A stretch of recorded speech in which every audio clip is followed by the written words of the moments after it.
কখনো নিজের অর্থায়নে, কখনো চাকরিজীবী, ব্যবসায়ী ও বাংলাদেশি প্রবাসীদের আর্থিক সহযোগিতা নিয়ে কেনেন দেশি জাতের বিভিন্ন প্রজাতির মাছের পোনা। এভাবে মাছের পোনা ক্রয় করে দেশের বিভিন্ন জলাশয়ে অবমুক্ত করে যাচ্ছেন সারা বাংলার আলোড়ন সৃষ্টিকারী জনপ্রিয় ইসলামিক বক্তা মাওলানা রফিকুল্লাহ আফসারী।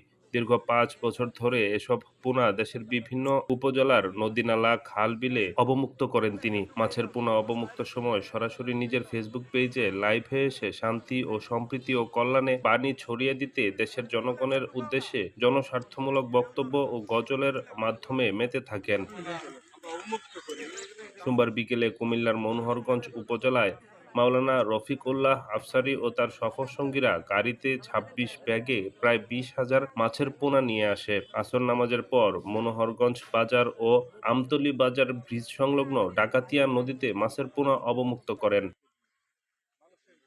এ সময় উপস্থিত ছিলেন মাওলানা শাহ মোহাম্মদ শফিকুল ইসলাম ঢলম দক্ষিণ ইউনিয়ন পরিষদের চেয়ারম্যান আশিকুর রহমান হিরণ, মনোহরগঞ্জ প্রেসক্লাবের প্রতিষ্ঠাতা ও সাবেক সভাপতি, বর্তমান আহ্বায়ক সাংবাদিক আব্দুর রহমান সহ আর অনেকে।